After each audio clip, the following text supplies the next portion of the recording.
with a hard drive to the hoop. That is only a second field goal, but it extends to a 7-point Knick lead. Oh, Iverson lost his footing. Oakley with Cade back. Oh, he fires it to the second row. Bad pass by Charles Oakley. The Knicks in the midst of an 8-0 run. And they had an opportunity with that 3-on-2 developing. Walters handling the ball. He and Iverson in the backcourt. Weatherspoon is up front with Coleman and Cage.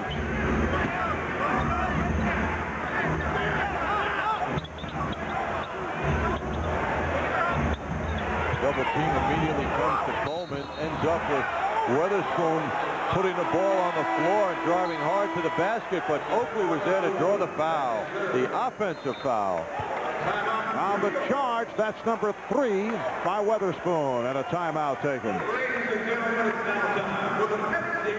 It's just that for the Knicks. Delta Airlines' upcoming schedule has the Knicks home tomorrow at the Garden against the Detroit Pistons, the revenge game, MCS Cannon. Knicks game night at 7 o'clock. Monday night, the Atlanta Hawks, who are playing good basketball, will be at the Garden. Thursday, day after Christmas, the Knicks go to Minnesota. That'll be an 8 o'clock game. MCS Cannon Knicks game night at 7:30 on Thursday. 2.5 remaining, third quarter. And a strong quarter for the Knicks, who are up by 7. 3-point shot. Larry Johnson from deep in the corner. He now has 13, and the Knicks lead by 10.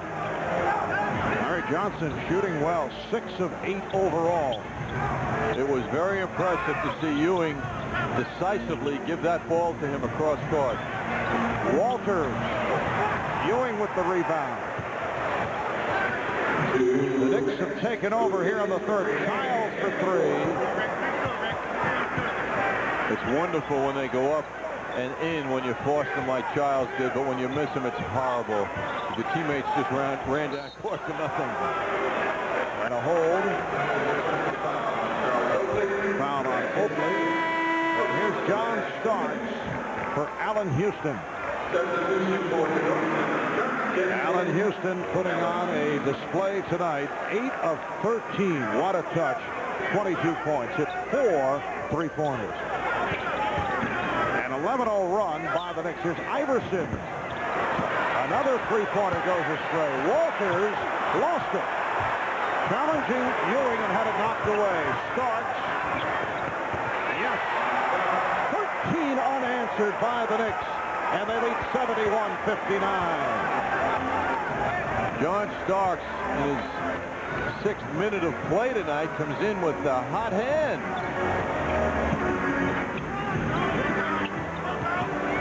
Walters.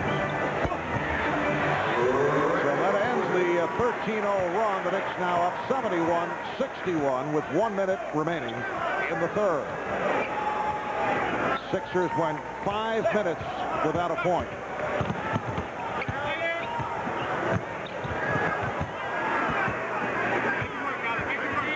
Ewing played by Cage. Johnson for 3 from the other side. Larry Johnson hit a 3 from the right-hand corner and now from the left. And the Knicks now lead 74-61. Apparently a problem with the clock, which they have adjusted. And now we're set to resume. Very exciting for Knick fans and for Knick players to see Larry Johnson shoot the ball that well. Look at the Knicks' 3-point shooting tonight. And Iverson for 3. Sixers having their problems from long range. Well, Ewing altered that last shot by Coleman. Coleman battling to get it off, and he drew the foul.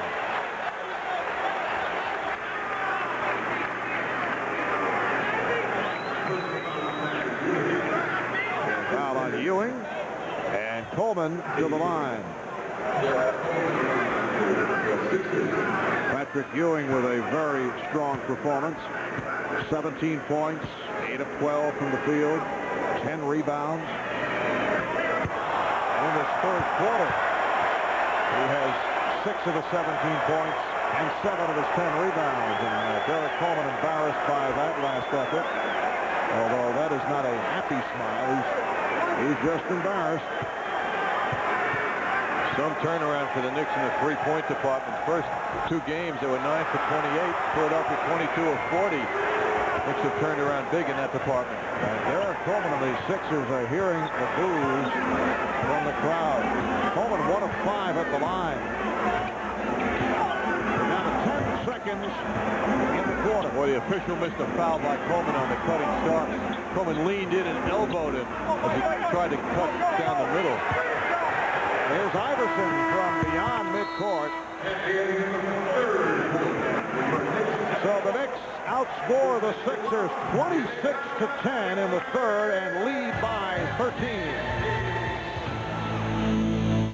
Classic play tonight involves a book signing yesterday at the Barnes & Noble bookstore, Union Square. The 1972-73 New York Knicks, the championship Knicks, reunited for garden photographer George Kalinsky's book signing, the book called The New York Knicks, the official 50th anniversary celebration. Johnny Hoop's always very attentive on the phone. I was talking to WFAN's Deb Kaufman at MSG's. Yeah.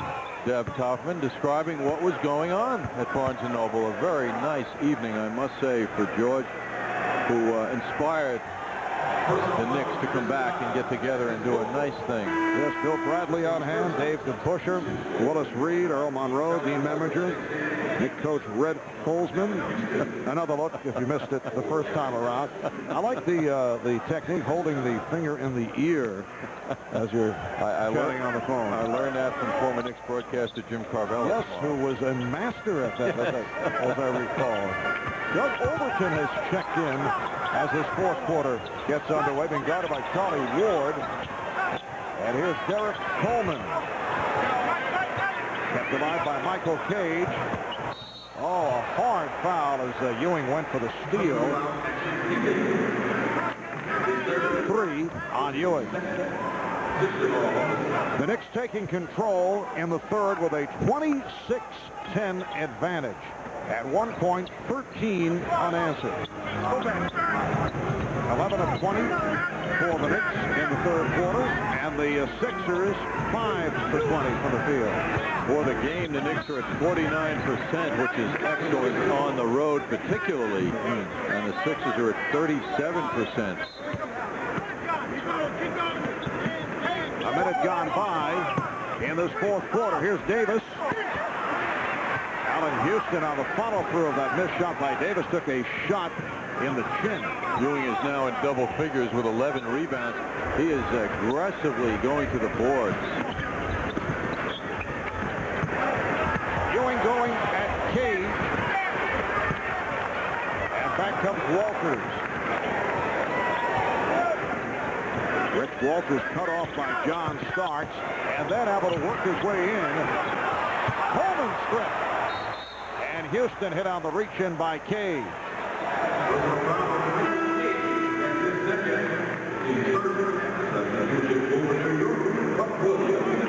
Buck Williams, who is checking in earlier tonight, moved into the number 8 spot all-time for career minutes, passing by Bill Russell on a very impressive list.